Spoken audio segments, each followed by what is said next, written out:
Get ready to hear the truth about America on a show that's not immune to the facts with your host, Dan Bongino. Welcome to the Dan Bongino Show. Producer Joe, how are you today? Good to be together again there, Agent Bongino. Yeah, I had a one of these, like, we struck gold in them darn air hills weekend, you know?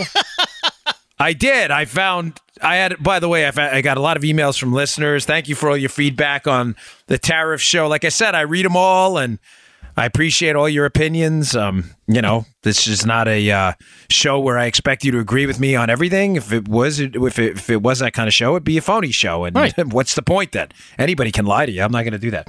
I appreciate that. But also the feedback on a couple of other things. I got some stories that are going to blow your mind today. I want to talk a little bit about some striking revelations I had this weekend from some information that was sent my way on this Russian fiasco.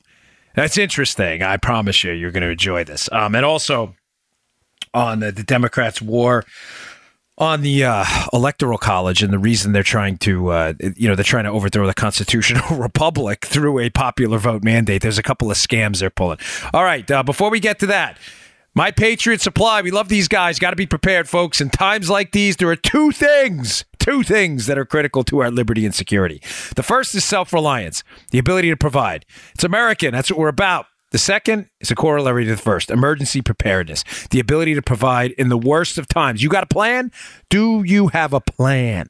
If not, where do you start? Yeah, you gave me a corollary. Yeah. You really go see a doctor. Take an aspirin right away. Here, be prepared. Here's a clue. Before an emergency strikes, start with food storage and trust my buddies at My Patriot Supply. I love these guys. The experts in food storage. They help me prepare and they'll help you every step of the way too. Get their 2-week emergency food kit at a special price for Dan Bongino Show listeners. Only $67 each. That's a savings of $50. That's 2 weeks of emergency food. That's great for hurricane preparedness and everything else. Shipped discreetly to your door. Call 888-411-8926 or go to this special website, preparewithdan.com. That's preparewithdan.com. The food lasts 25 years in storage. It's the best first step toward preparedness. Don't wait. Emergencies won't wait for you. 888-411-8926 or preparewithdan.com. That's preparewithdan.com. We love those guys. Okay, let me just start quickly with the gun control thing. I made a point I want to make up to you all, too, on Tucker's show, and I'll put a little twitchy.com piece up at the show notes today, bongino.com, that has a clip of it if you want to check out my appearance on Friday night. It got picked up by a lot of different conservative outlets. I was trying to make the point about gun control laws, and I want you to ponder this, folks. I'm really interested in your feedback, especially if you're a liberal listener, too, because I want you to challenge me on this. Seriously, even if you're a conservative listener, I want you to find the holes in this as well, because I like being challenged. One of the reasons I am so against additional, quote, gun control laws, which is, there's no such thing as gun control, but that's the way the focus group on the left frames it, because it sounds good. Of course, we all got to control guns, but they don't. The guns are not controlled. That's the irony of the situation. Joe, one of the questions I asked, and I'm serious, Joe, don't mess around here with this. I know you wouldn't anyway, but if you see a hole in what I'm saying, point it out right away. All right, okay. I made the point on Tucker's show that gun control laws are one of the few laws against the serious crime, right? Robbery, burglary, rape, homicide, criminal possession of a weapon. That gun control laws are one of the few laws that only affect the good guys, but don't affect the bad guys. Nothing wrong with that. Okay, now think about what I'm saying here, because the liberals went nuts when I said this, but it's true. I may, if I mentioned this on the show before, forgive me, but it's worth repeating. Joe, do burglary laws affect you at all? Will they alter your behavior? Hell no. No, because Joe doesn't burglarize homes. Right. Now, Joe, you know my wife, Paula. Do you think armed robbery laws affect Paula and her behavior at all? Absolutely not. Yes, she would not be a good mugger. No. I love my wife, but doesn't have a particularly violent streak. She's also significantly shorter and smaller than me. I doubt she would be. She'd do very well in that profession, folks. most of the laws on the book that are designed to curtail behavior are designed to curtail the bad guy's behavior, not the good guy's behavior. The difference with gun laws, as they're written now, is they do nothing to curtail the bad guy's behavior. In fact, they make it more bad guy-ish. Yeah. Because the bad guys don't get their guns legally. The drug dealers, the rapists, the muggers, the people involved in armed burglaries, forced entries into homes. They don't go to the gun store and buy their guns. No, they don't. They don't do that. Thank you for putting an accent on that. They don't. They get their guns off the black market. So the behavior of the criminal is not affected at all. Matter of fact, the criminal prefers gun law. They don't like burglary laws. Dig it. You're right.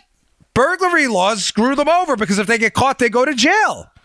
The difference with gun laws, and the reason they like gun laws is because, they're taking on a little risk carrying a gun illegally, but they know they're probably not going to get caught. They've been carrying it most of their lives, a lot of them. And secondly, they know you, the good guy, will follow the gun laws, which in blue states are hyper restrictive, which will keep you from carrying a gun. So there's a force asymmetry where they get to prey on you, the unarmed citizen. Now, a couple people pointed out, and fair enough, they said, well, what about speeding laws? They affect the law abiding. Yeah, it's true. A lot of people do who are generally law-abiding citizens would speed. I get it. Yeah. So, but I'm talking about serious stuff. Your drug dealing, robbery. And so I'll point stipulated on that. So don't email me that one. I get, but I wasn't really talking about speeding infractions. I'm talking about serious things like burglary, robbery, rape, homicide, forced entry. Assault 1, assault 2, assault 3. That's what I was referring to. Those laws don't impact you at all because you don't do that stuff. Yet gun laws in New York, in Maryland, and in California, legitimately legal. I'm speaking about legally. I'm not saying constitutional. I just mean that I should use the term legitimately. It's illegitimate. But they believe it is. Keep you factually from owning a firearm while they do nothing to impede the criminal at all. Challenge me on that. And dude, there is a market for drugs. There's a market for prostitution. And let me tell you something, pal. There is a market for illegal guns. Oh, is there ever? Big time. They're not hard to find, Dano. And they love it because it's what enforces their criminal enterprise. Yeah. Remember, criminal enterprises are not enforced via contract law. Joe and I have a deal with Conservative Review and Westwood One, and I have a deal with NRA TV. By the way, my show launches tonight, 5:30 Eastern time, so check that out at NRATV.com. But these deals, shameless plug, right? I didn't even mean to do that. That's all right. But those deals are enforced via contract. Because Joe and I are law-abiding folks. I mean, if I have a contract with Joe and we have a contract with Westwood, we honor the contract because that's what law-abiding people do. Criminals involved in the drug enterprise and child sex trafficking and internet pornography and robbery rings and car theft rings, they enforce their laws by violence. Hey, you're going to go steal that car and bring it to me. If you don't, I'm going to shoot you. Boom. They don't go, hey, we got a contract, Joe. You're going to steal me 5 cars, and if you break that contract, I'm going to take you to court. Wait, what? So the entire premise of a gun law reinforces the black market for weapons, and allows criminals to prey freely on you while it doesn't affect them one bit. Folks, it doesn't affect them one bit. I'm telling you, watch the clip. It's up at twitchy.com. I'll have it on the show notes today. And Tucker, I think, got a good laugh out of it because I think he knew what I was saying was true. It's pathetic. All right, let me just, we got a few sponsors today, so I appreciate their support in keeping the show free. And I want to get to this because I've got some mind-blowing information. I'm absolutely convinced, by the way, Joe, that the Mueller investigation is now officially a smokescreen. I think a lot of you suspected that, but I'm gonna knock 2 of these out of the park today to show you this thing is nothing but a scam right now. Cool. All right, today's show also brought to you by our buddies at iTarget. creators of the iTarget Pro system. This is a great system. Thank you for the emails. You know who you are. People who've sent me their shooting scores. What does this system do? It is a system that allows you at home to take your dry fire practice to the next level. Dry firing is basically pulling the trigger on an empty weapon. Check it twice, check it 3 times. Look, listen, feel inside that empty chamber, right? God forbid you don't want an accidental discharge. That would be catastrophic. But dry firing allows you to practice your trigger control, your trigger pull, slow and deliberate, your sight alignment, equal light on both sides, level across the top. These are important skills. The iTarget Pro system, and that's the letter I, the website's itargetpro.com.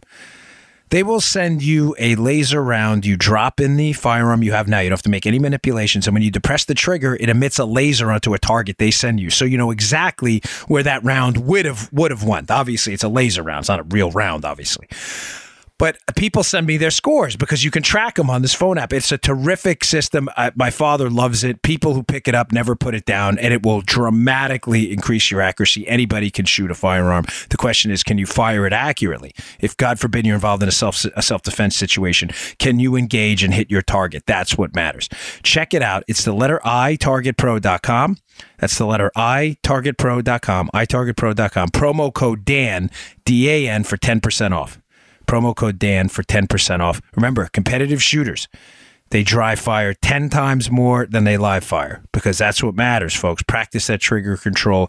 Practice your sight alignment. This stuff matters. You need these skills to defend yourself in the real world. itargetpro.com. Okay, so here's what we're going to try to sum up for you in about 20 to 20 minutes or so because this is this really blew my mind this weekend. Were the Russians buying off the Clintons? Did Obama know about it? And is this entire effort now a smokescreen to cover this up with Mueller? I think we have evidence right now that this is the case. Let me just preface this by saying when I say were the Russians buying off the Clintons, I want to be clear here because I want to be fair on this, folks, too. I've said to you from the start that the Russians play the mutually assured destruction intelligence game. The Russians play the VIG, if you were a bookie. They were playing both sides. They were attempting to influence everybody in the election, the Clinton team, Clinton consiglieres. They were attempting to get involved in everything. The Trump team, this is what they do. So anyone who tells you, the Russians were trying to influence the outcome of the election for Trump to win, I don't believe it. The Russians were trying to get negative information on everybody in the election because that's what the Russians do. Right. It is mutually assured intelligence destruction, no matter who wins. Here's what I think is going on here, though. The Russian operation to buy off the Clintons was so damaging. In contrast to Russian efforts to donate money to political causes that were in political groups that would support Trump, Joe. So just to be clear, the Russians are buying off both sides with money. The reason the Russian collusion narrative and the Mueller team is necessary is to hide the fact that the Russian influence operation against the Clintons was personally benefiting the Clintons in conjunction for potential decision-making she may have made at the State Department while working for the Obama administration. You get what I'm saying, Joe? Yeah. So Trump was not in any kind of political power. We can all agree, folks. Agreed. Trump was a private citizen and a businessman. And however untoward the Russians' attempt to donate to political groups that supported Trump, to start Facebook ads to support Trump, even though they supported Facebook ads to support Hillary too. Remember that. If you look at item 53 on the revised indictment against the 13 Russians, the information against the 13 Russians that came out a few weeks ago from Mueller and the special counsel. Remember that, Joe? Yeah. If you look at item 53 in there. Blueberry stuck in my tooth here. Item 53 is clear as day that the Russians supported groups that supported Hillary as well. They started anti-Trump rallies. They started pro-Trump rallies. They started a group called Support Hillary, Save American Muslims. They do it because the Russians sow chaos. What I'm trying to tell you, let's be crystal clear before I move on because I'm going to give you some complicated but mind-blowing information here. They influence both sides with money and lobbying influence. The problem is the Hillary team and the Obama team needed to cover it up because unlike the Trump team, they had political power and there were questionable decisions made to benefit people who had relayed cash to the Clinton Foundation. Are we clear on that? Yeah, we're good. We're good. They absolutely had to cover this up because they were the ones in power. And whereas the Trump team, and political groups that may have benefited, maybe in the future we should become more savvy as to where this is coming from, the money. Mm-hmm. But again, how you do it without quelling free speech is going to be difficult. But the Clinton team was in trouble and deep trouble because if Trump got elected, it was the decisions they made that benefited moneyed people in Russia that were going to cause them problems. Here's what I mean. So I've been working all weekend, which is driving my wife crazy because I work all the time. It's driving her nuts. I feel bad. She listens to the show too, so I'm sorry, Paula. I was at it all weekend. Joe knows my wife. She's great. Yeah. She's like a blessing to us all here on the show. Yeah. But she was a little upset because this weekend I was working a lot. And I've been uncovering some shady relationships, and I want to lay them out for you, and I will sum it up. So just remember the names, as I always say. There is a bank in Russia. Matter of fact, it's one of their largest banks called Sberbank. S-B-E-R Bank. Sberbank. I'm surprised, Joe. I'm waiting for you. Where am I going? It's too easy. I'm sorry. I know. I just set you up. That's why I spelled it. That's S-B-B-E-R Bank. There's no M in there. And there's no P. I know where Joe. I see us. I know this guy. I've been with this guy so long. I knew exactly where he was going with that, and I did set myself up. It was so too shame easy. on Dan Bongino. Sberbank. Okay, I can't even. I'm done. Show's over. Thanks, folks. I'm in the mood for a fillet of fish.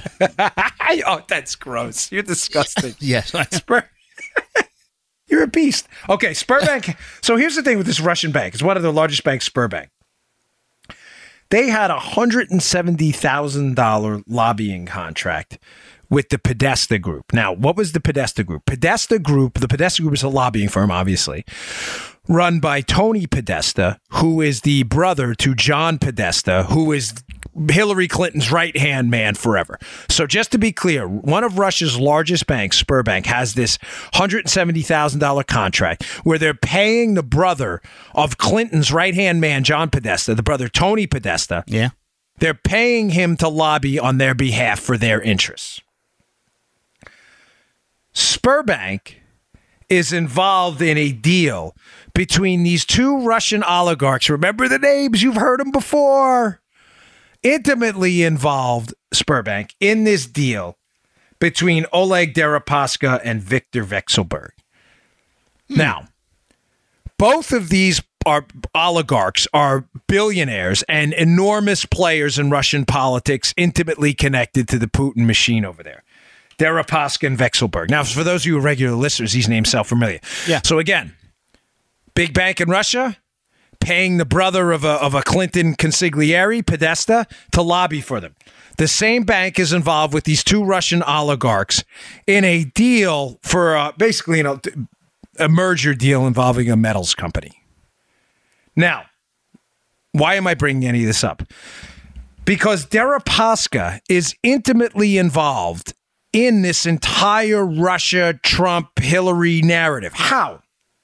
A number of different ways. But here's the important takeaway. And these are, again, a series of suspicious connections that keep creeping up in this Russia thing that the whole weekend I've been working on this. I've been scratching my head. Deripaska had hired a lobbyist, the guy with the last name of Waldman. This guy Waldman's lobbying for Deripaska, a guy who is, again, working with this Russian bank, being lobbying, being paid, paying a lobbyist whose brother is connected to the Clintons. Okay. Deripaska is paying this lobbyist. This lobbyist, Waldman, reaches out to a Democrat senator, Waldman, and he says, hey, listen, I can basically connect you to Christopher Steele. Christopher Steele is the British spy who produced the fake Russian information. All right. Now, what are the chances that a lobbyist who's working for a Russian oligarch connected to a bank paying a Clinton associate's brother, what are the chances that happen randomly? Do you understand why I keep telling you I'm absolutely convinced this entire time this Trump thing was a setup? That this was planned out, that none of this was by mistake?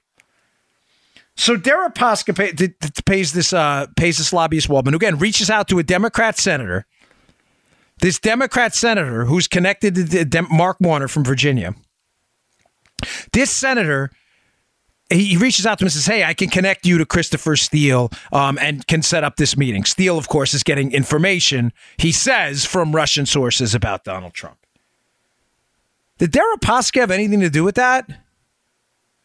Now, interestingly enough, Deripaska is involved in this car deal as well. And a company that's fronting the car deal, Magna, donated between $500,000 to $1 million to who? Oh, the Clinton Foundation. Wow. Yeah. Okay. That's just another one of those crazy coincidences. Jeez. There's a guy who emailed me. He hates when I do that. He's like, why do you always got to be sarcastic? And sorry, it's just weird how all this stuff always happens. Okay. So, right, isn't it? I mean, he's like, it's hard to not be sarcastic, man. Jeez. It is. It's hard.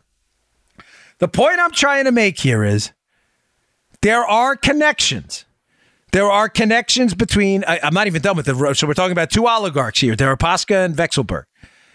Deripaska, company associated with, donate money to the Clinton Foundation. Deripaska is connected to a lobbyist. The lobbyist magically has contact with Christopher Steele, who produces negative information on Trump, and they want to connect him to a Democrat senator. They're also connected to a Russian bank. Russian bank has connections to the brother of John Podesta, who is Clinton's right-hand man. Victor Vexelberg, who also everybody's connected to this Russian bank. To Russia, it's an enormous bank. But these are interesting connections, to say the least. Vexelberg has this group, Renova Group. It donated between $50K and $100K to the Clinton Foundation. Vexelberg, as I pointed out last week, by the way, a project falling under his purview, according to Clinton Foundation emails that were released, was the Skolkovo project.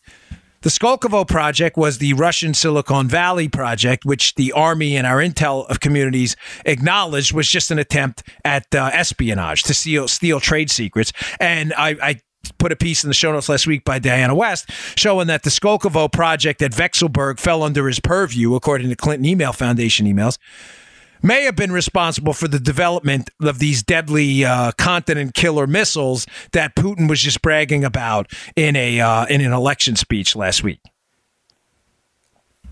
Now, interestingly enough, 17 of the 28 companies that were going to be involved in this Russian Silicon Valley project called Skolkovo, don't forget that name, right, also made significant donations to the Clinton Foundation. There's this constant theme of money going from Russia to the Clintons. Yes. I mean, people connected to Russia approaching the Trump team.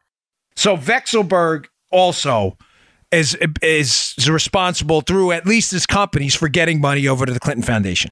What is the point I'm trying to make here? The point I'm trying to make is whereas Russian money unquestionably made it into the United States on both sides, the money that made it to the Democrat side influenced the Democrats because they were in power, or at a minimum could have influenced the Democrats. Vexelberg's involved with Skolkovo. Skolkovo needs Hillary Clinton to advocate for her as Secretary of State. And the Obama administration, 17 to 28 companies involved in Skolkovo, which it already, Joe, we acknowledge, right? Mm-hmm. Skolkovo's, the Army and Intel reports already acknowledge that this is likely attempted espionage only. Yep. In other words, hey, companies, bring all your technology to Russia. By the way, we're going to steal it. It may have been responsible for the development of these missiles Putin's bragging about.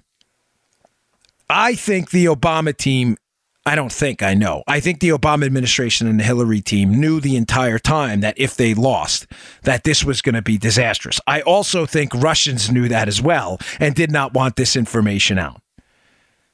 Now, the Mueller team. I find it awfully interesting right now that the Bob Mueller special counsel team is focusing, at least up to this point. And if I'm proven wrong, I will come out on this show and say it, Joe. But this is why I'm absolutely convinced the Bob Mueller team, Bob Mueller, who was the FBI director when the Uranium One sale went down, by the way, is covering up everything that happened for them using the special counsel investigation. In other words, they are going to focus on the influence and the monetary influence, monetary influence on the Trump team. They're going to leave altogether out of it all of the money that exchanged hands and went over to the Clinton Foundation and that was used to influence the Clintons through lobbying, through Waldman, and through the Podesta Group. Why? Because up to this point, Joe, where's the investigation into the Podesta Group? In other words, the Podesta Group had a partner in this. I don't know if you know who it is. The Podesta Group's partner was Paul Manafort in a lot of this lobby, who was Trump's campaign manager. Manafort is now unquestionably under investigation, has been indicted. Yeah. But Manafort's partner in a lot of these financial dealings was the Podesta Group. Now, if there's an investigation going on there to these connections, okay, fine. That's great. That should happen. If we're really looking to investigate Russian influence in U.S. politics, why isn't the Podesta Group being investigated too? This is why I'm becoming more convinced, Joe, by the day, that this Mueller thing is just a smokescreen to say, hey, let's focus on the money that made it over to the Trump side, but let's not pay attention to any of the heavy-duty dollars that traded hands on the Democrat side as well.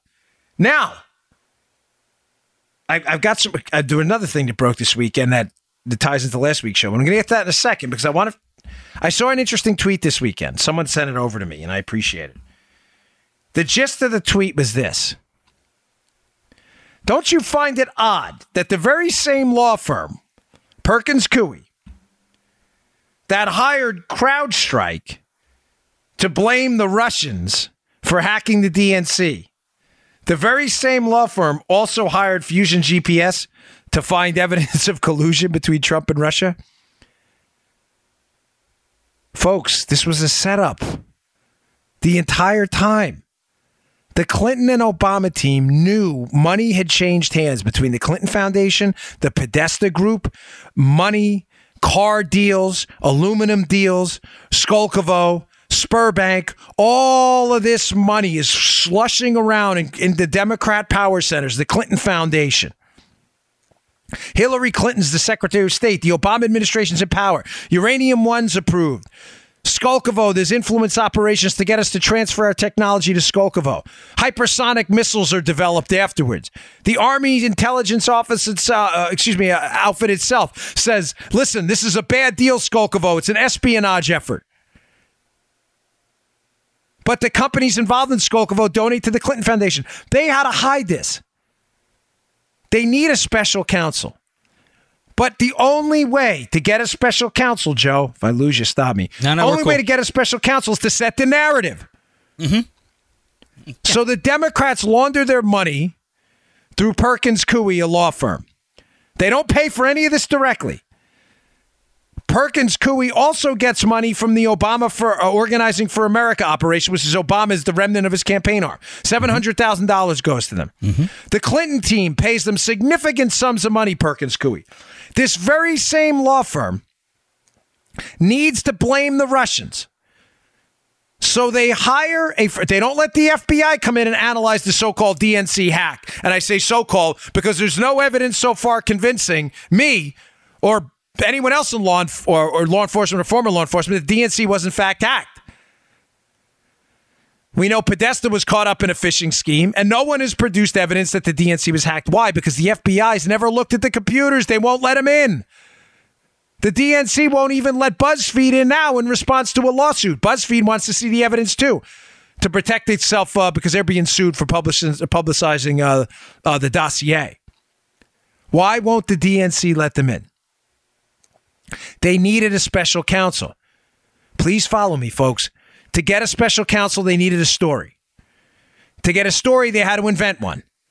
So they invented the story that the DNC was hacked by the Russians. But they couldn't let the FBI come in because they couldn't recreate a hack by the Russians. That didn't happen. Right.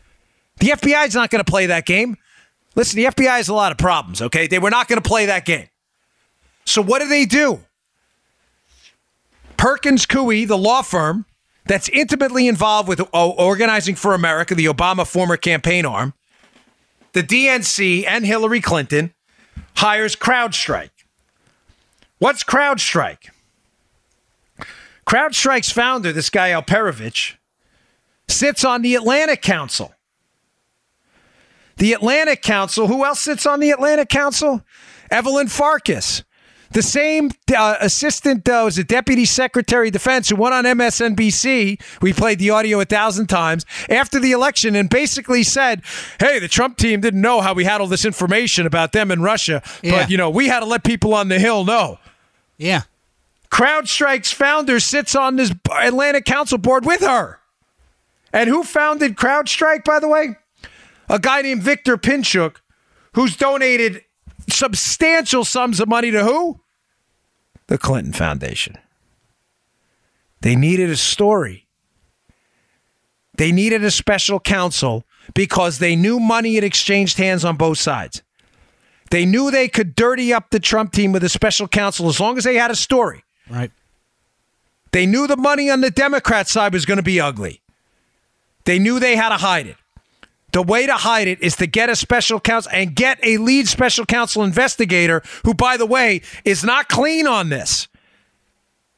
In other words, not clean in that he doesn't have some involvement in it. He was not he should have been a nonpartisan lawyer from outside of the D.C. swamp who could have evaluated this case without any interest involved. But Mueller was the FBI director when Uranium One went down.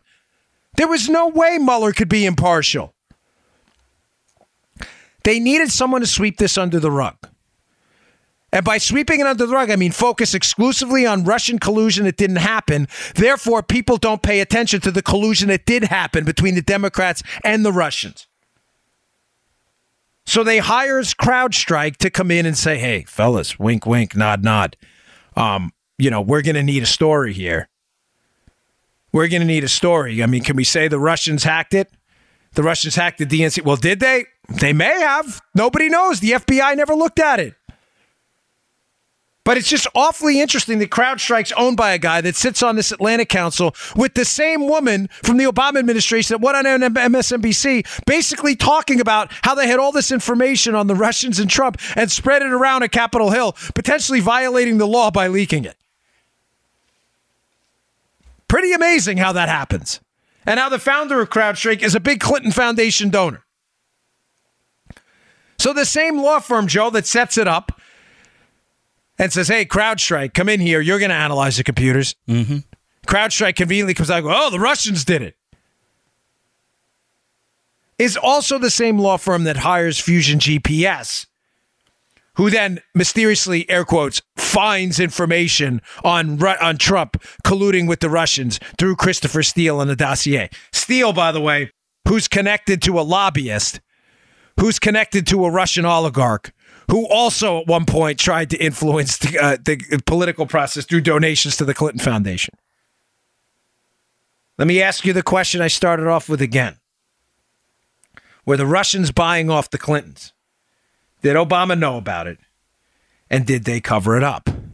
Now, hat tip to my buddy Caleb and other people who sent this to me. I don't know how I missed this, but when I do, I got to, I sometimes I need a mulligan from you folks. I had actually covered this article before and missed it. I wasn't brain dead on Friday. I was actually quite frosty. I just, with so much going on, I don't know how I missed it. On Friday, I had asked the question. This is going to tie into the second part of this. Did Obama know about the Russians buying off the Clintons? And did they cover it up? The answer to did they cover it up, I believe, is going to be the Mueller special investigation, special counsel, is the effort to cover this up. Oh, look at Trump. Don't look what's going on over here. And they knew Mueller would do that.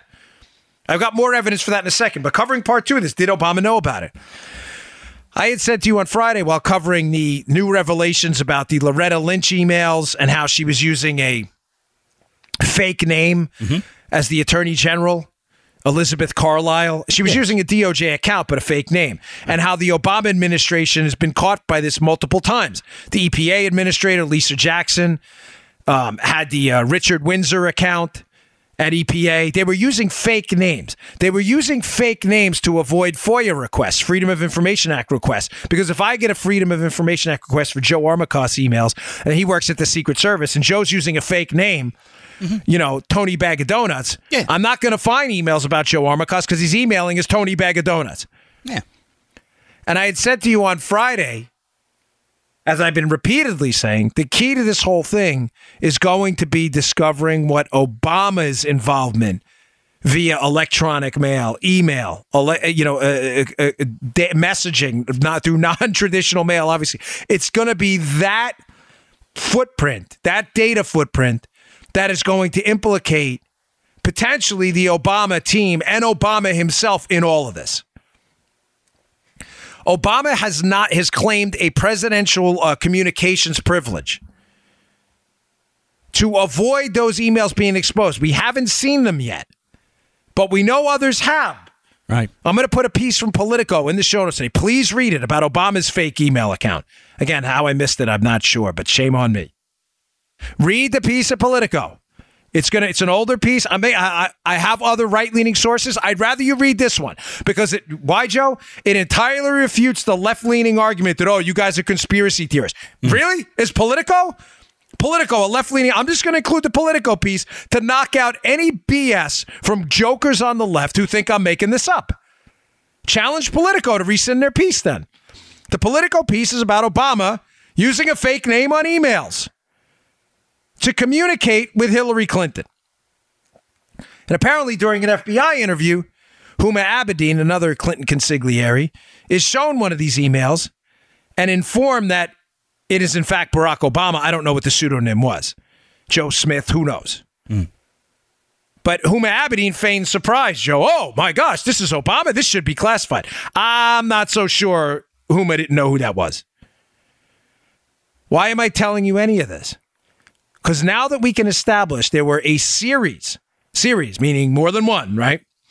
A series of fake names being used under the Obama administration to communicate amongst private email accounts in the case of Hillary and government email accounts under fake names, Lisa Jackson, Loretta Lynch, now Barack Obama.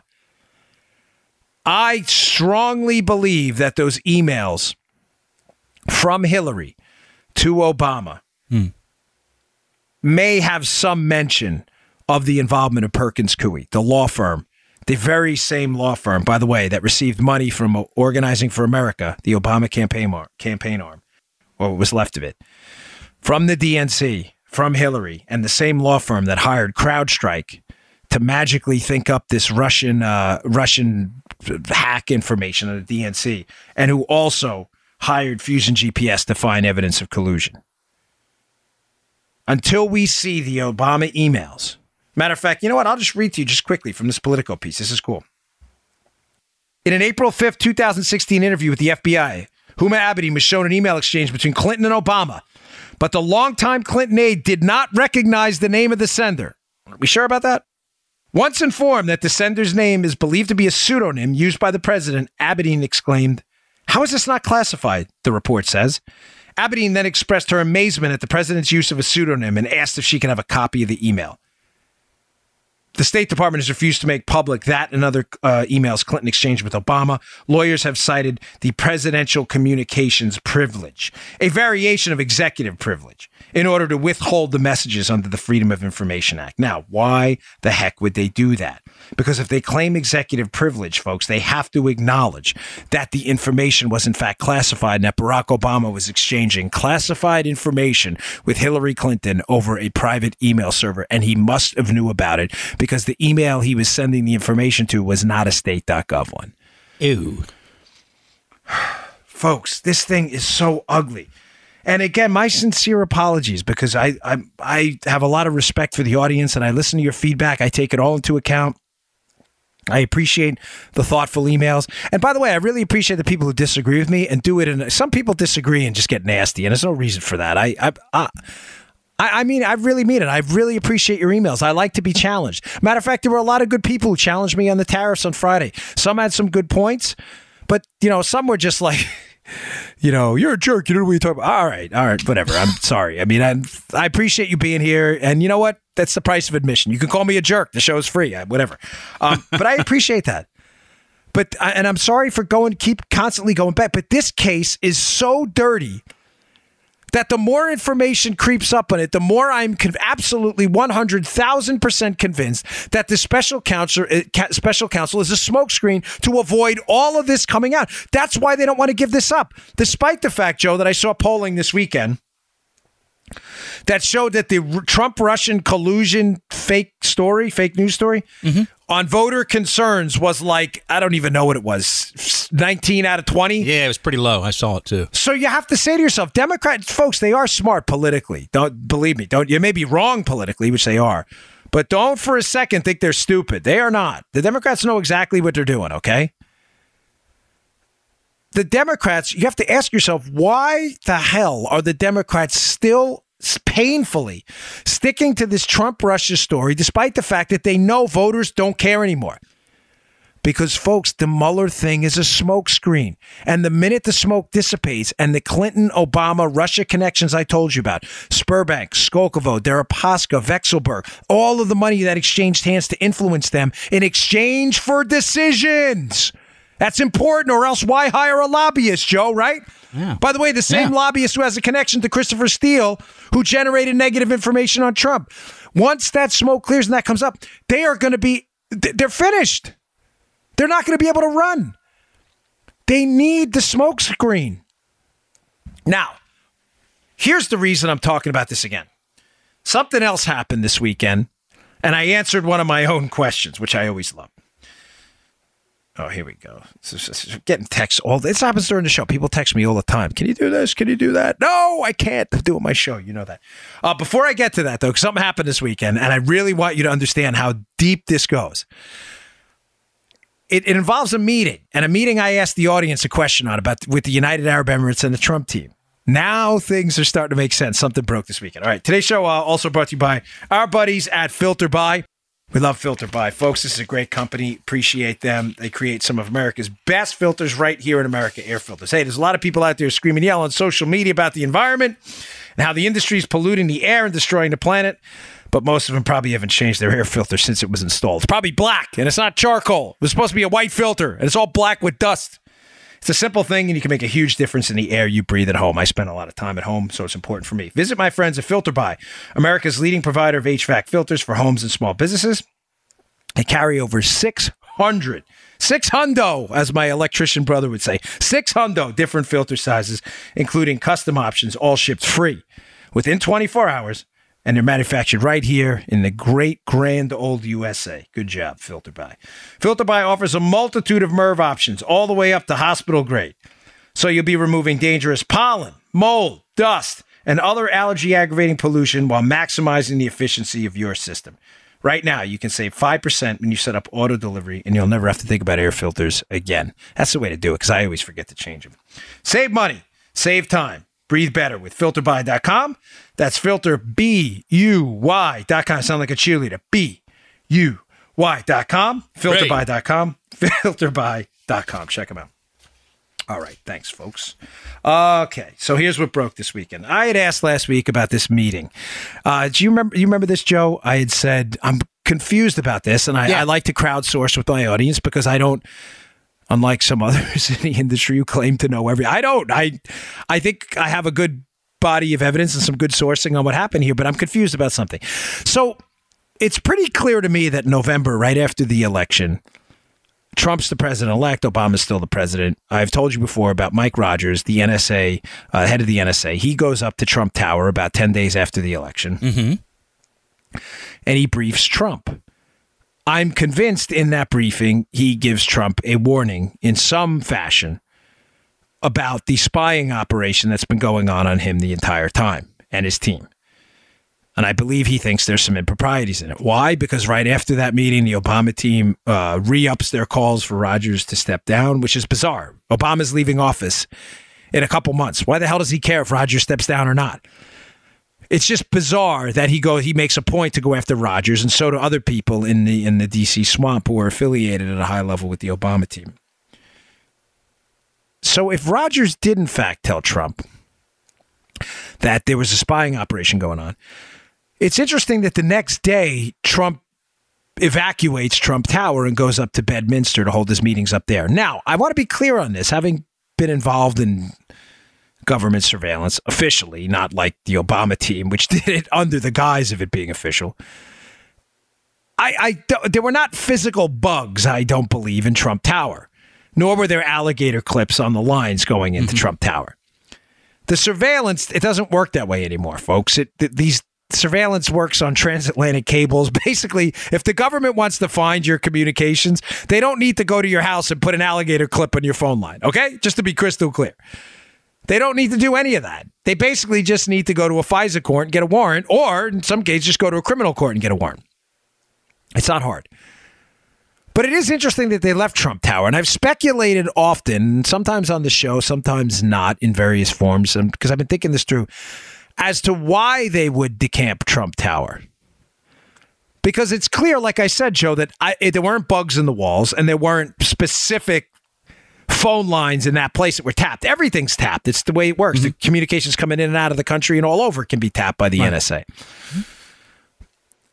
I don't have an easy answer for you, but one of the answers I've been kicking around is maybe it was just the idea that they could better control who was coming in and out, who was watching them, and potentially some other form of signal interception if they were in Bedminster, New Jersey at a country club rather than in downtown Manhattan, where seriously, I mean, hundreds of thousands of people using non-sophisticated equipment could probably listen in. So they probably said, listen, let's not take the chance. Let's get the hell out of Dodge here and let's go up to Bedminster where we can better control it. Make sense, Joe? Yeah. We can better control who's around. We can better control who's on the facility. I mean, seriously, in Trump Tower, you probably could have stood across the street in an office building with some sensitive equipment and maybe intercepted some stuff, okay? So Trump probably said, listen, let's get out of here. But what's puzzled me a little bit is it was a meeting in January, obviously after November, the following January, not, in January, after the November meeting where I believe Trump is warned about the spying, there's a meeting in Trump Tower between Mike Flynn, Bannon, a couple more folks, and the United Arab Emirates. And I said to you, and I've been trying to crowdsource this, why would they do it there? It doesn't make sense if they still thought that it would be relatively easy to do that. I don't have an easy answer for you there. I don't know. Maybe they figured the SCIF was up. The SCIF is a sensitive compartmentalized information facility, which it probably was. The White House Communications Agency, which works in conjunction with the Secret Service, they fall into the military. They're military folks. They put up SCIFs for the president, basically everywhere he goes, so he can talk in private, not have to worry about being intercepted by everything from basic listening devices to complicated ones. Okay, so the SCIF may have been up, and they may have gone back there. But it was that meeting with the UAE in January that piqued my interest. Something came up today. I was watching Fox this morning after researching this UAE thing all weekend, and I was like, Eureka! There it is. So the Mueller team, which broke this morning, the Mueller team is now investigating the transfer of money from the United Arab Emirates, to the Trump team because they're looking at a potential influence operation from another foreign government. Wow. Are we back at the Logan Act again? Folks, remember what I told you in last week's show. It's that meeting, the reason that January meeting with the UAE is important, folks, is because that's the meeting Susan Rice, Obama's national security advisor, that's the meeting she uses as an excuse to unmask all of these Trump people they've been surveilling. She says, hey, Joe, she didn't tell Joe this, but if she was in the room, here's what she told people. She said, well, the United Arab Emirates came to the country, didn't tell Obama they were coming here. He was still president. Trump was only president-elect, even though he was going to be president in days. Yeah. And we felt that was awfully suspicious, so we spied on everyone. You think Mueller's trying to cover something else up now? Do you think potentially that unmasking operation around this meeting with the UAE, which, by the way, could have been completely, entirely legitimate, that the Obama team is sweating their cojones off right now because they know they had no legal justification to unmask the people involved in that meeting, that they did it, and now they're like, hey, hint, Bob, the UAE may have donated money to some Republican PAC somewhere that went to Trump. Let's go into that, too. Smokescreen. Pop the smoke, folks. The green smoke. Oh, there you go. Don't look behind the smoke. Now, I'm not saying, I'm just saying. As my buddy in New York used to say, I'm not saying, I'm just in a Yogi Berraism for the decades. I'm not saying, I'm just saying.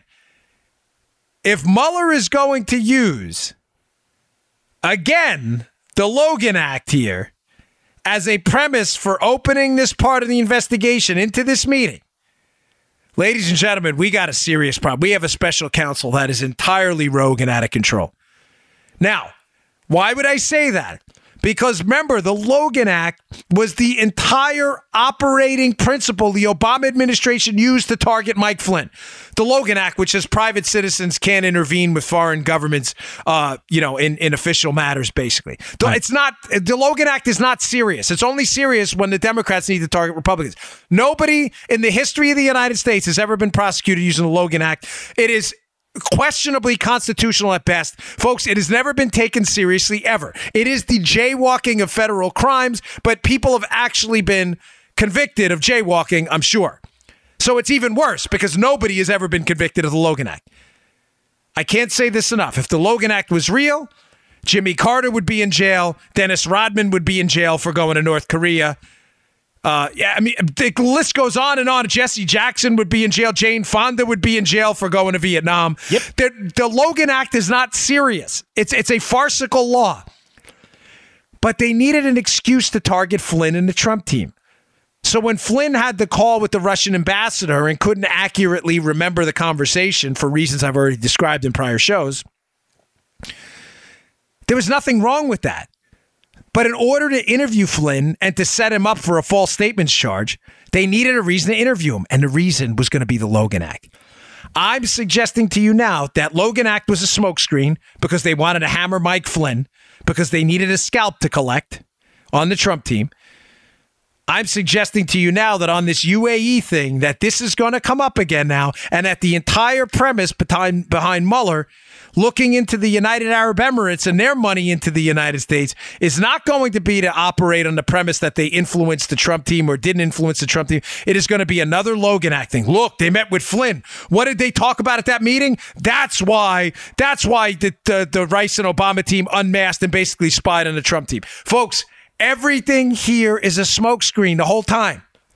So just to be clear, to wrap this up, because one more quick thing I want to get to here. Mueller's smokescreen number one. Money has changed hands significant amounts between Russian oligarchs, the Clinton Foundation, front companies these Russian oligarchs were involved in, on multiple deals. Uranium One, the Opal car deal, the Skolkovo project. Uranium One involved the transfer of our uranium to a known sworn enemy, control of it at a minimum. The German car deal, the Opal deal, again, a Russian oligarch involved.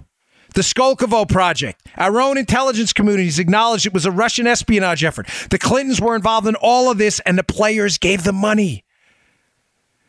They need a smokescreen. The smokescreen is, if we get a special investigation into Trump, they can look into Trump and it'll distract everybody from what we did. How would the Clintons know about a special investigation and a special counsel? How would they know that would work?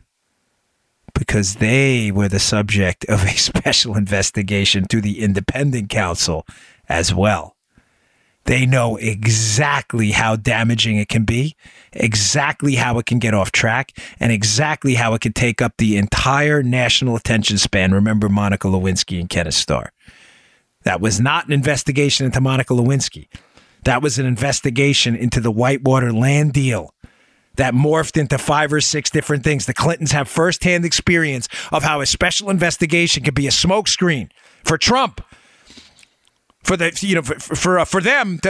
using the Trump investigation. In other words, because they know it'll go all over the place because they were victims of it too. I shouldn't say victims of it. They were involved in Whitewater. I'm just saying they were on the receiving end of an independent counsel, which is different than a special counsel, but similar kind of effects now. So what do? In order to hide all this Russian money going to the Clinton Foundation, they have to hire a law firm the law firm to shuttle money, to hide their money. Law firm hires a company connected to a number of Democrats in the Obama administration through donors and board members. They invent this Russian hacking narrative. They then hire a Fusion GPS to hire a British spy to then confirm the Russian collusion, Russian hacking narrative and blame it on Trump. Secondly, the unmasking scandal. So first, the money changing. They have to hide the money changing, which is interesting because the gospel this weekend was about the money changers. You heard that? Yeah, it's one of my favorite ones. Yeah, mine too. I love it that Jesus got a little salty with them. Yeah. Turning over those money tables. Yeah. Let those doves go. I love that. It was great. It's one of my favorites too. See, me and you think alike. But the first is to hide the money changing. The second, Joe, is to hide the unmasking. And when I say the second, I mean the second reason for the Mueller special counsel. Hide the unmasking no matter what. We can't have the American people know the Obama team is spying. Where did we start unmasking? Or where were we heavily involved in unmasking? Publicly known now? That UAE meeting in January. Oh, Bob Mueller, conveniently, now he's investigating the United Arab Emirates and their money sent into the United States to allegedly influence the Trump team. Bizarre how that happens. Folks, I'm telling you, this whole thing is a damn smokescreen. And I guarantee you they're going to use a Logan Act premise again. They're going to say, oh, the UAE, were they bargaining before Trump was president with Mike Flynn? It's not done. It's not done. Okay, I just want to get to this, too, because I have a really good story from the Daily Signal at Bongino.com and at the show notes today. So please check them out. Bongino.com. Please subscribe to my email list as well. And by the way, one more quick thing. Please don't forget to tune in tonight. I'm sorry to hammer you with it, but I really appreciate if you would to NRATV.com, 5:30. So it's going to be a casual show, kind of like this, different topics, some crossover, but I have my buddy Grant Stinchfield on. It'll be a lot of fun. So check it out tonight. How long does the show run, Dan? It's about 25, 30 minutes. Cool. The nice part about it is I'm flexible with it. So once we make some other announcements about some other shows, it's going to be a hard 30 minutes. But right now, I like to kind of play around a little bit. So you know me. Cool. So there's this war on the representative democracy going on right now. First story I have up at the show notes today is the Department of Justice is trying to reinstate the census question. Are you a citizen? The Democrats are losing their minds. Why would they be losing their minds? Because the Democrats don't want citizens only counted in the census. Why? Because large portions of non-citizens, people here illegally, they want them counted as well. Because where do they happen to live, Joe? Blue states like Maryland and New York, Illinois, Chicago, especially sanctuary cities. So if they can get the population counts up, they can get what? They can get more members of Congress representing blue states to vote for blue state causes. So that's the war on the representative democracy, number one. War number two, the war on the Electoral College. The Electoral College, of course, is a system where you get electors, presidential electors. You have to get 270 of them to win the presidency, 270. In order to get 270, a number of states have different systems on how they choose electors. There are two states that dedicate them proportionally. I think it's Nebraska and Maine. The other 48, it's winner take all. So Florida, you have 27 House of Representatives members and 2 members of the Senate, of course, which is standard for every state. So you have 29 presidential electors from Florida. You need 270 to win. The Democrats, Joe, are engaged in a lawsuit now. This is unbelievable. They want all the states to dump their winner take all electorals. In other words, if you win the popular vote in Florida, in other words, if you get one more vote in Florida than you needed to get, the presidential candidate gets all of those 29 electoral votes, okay? Yeah. The Democrats want this broken up proportionally. So in other words, if he got the votes in the Jacksonville area and that congressional district, that one presidential elector goes to Hillary. Why do they want that? Because who controls the population centers, Joe? The big cities. Right. Dems. Democrats. So they don't want a winner-take-all system. They don't want a state to be represented. They want the cities to be represented. Yes. Secondly, so they're trying to dump the Electoral College winner-take-all system. Secondly, they're trying to dump the Electoral College to an end around the Constitution by creating a state compact. I've told you about this before. This is really dangerous. This is what they want. They don't want states represented in their interest. They want the city population centers, California, New York, to run the whole country. Their second prong of attack on the Electoral College is a state compact for 270, meaning once they can get states that would lean blue, because only blue states would subscribe to this, Joe, to agree that the winner of the national, not the state popular vote, remember, Florida has 29 electoral votes, determined by who won Florida, not who won the national popular vote. Remember, Al Gore won the national popular vote. George Bush got Florida because he won Florida. By the way, it's not in dispute, liberals. I can do a whole show on that, but don't be silly, please, okay? You get what I'm saying, Joe? Yeah. Now the Democrats are pushing for blue states that equal 270 electoral votes to make, Joe, a wink and a nod agreement, a state compact, that all of those states will vote for the win. All of their electors, winner take all, which is the opposite of what they want the other way. If they can't get, remember, if the Democrats can't get one way to destroy the constitutional republic, they'll take another one. Yeah. They want these states to agree, do a handshake agreement, that those states will vote for the winner of the national popular vote. Well, what would that do, Joe? It would throw the Electoral College out the window. Right. Because whoever won the national popular vote would win those 270 states. It wouldn't matter who won the Electoral College. It would only be a popular vote election. The Democrats hate a constitutional republic. They want a direct democracy because they want the rule of the minority. I'm not talking about racial categories. I mean the minority of people that support their causes. They want that to overrule the majority. And that's how they do it. They may say, well, how's that? You're asking for a national popular vote. Folks, there are different states, there are different localities with different interests throughout the country. Some of those interests may in fact be majority interests despite being the minority of the people. Right. You may have agricultural interests, but matter of fact, and think about the simple reason this is. Cities are dense population centers. So if you move to a city, does that mean, that the national government should finance the subway system in New York and should do absolutely nothing to finance a road between, Texas and Louisiana? They're talking about interests. It's a way for minority interests to overrule the majority. Big trouble. All right, folks, thanks again for tuning in. I really appreciate it. Hope you like the show. Go to Bongino.com. Check out the articles today. I got another interesting article, by the way, about Spurbank in there, which makes Joe laugh, and their connection to Skolkovo as well, how they wanted the big interests in there and had a data processing center, the same bank where Tony Podesta was paid and the Podesta Group as a lobbyist. Go check it out. I'll see y'all later. You just heard The Dan Bongino Show. Get more of Dan online anytime at conservativereview.com. You can also get Dan's podcasts on iTunes or SoundCloud. And follow Dan on Twitter 24/7 at DBongino.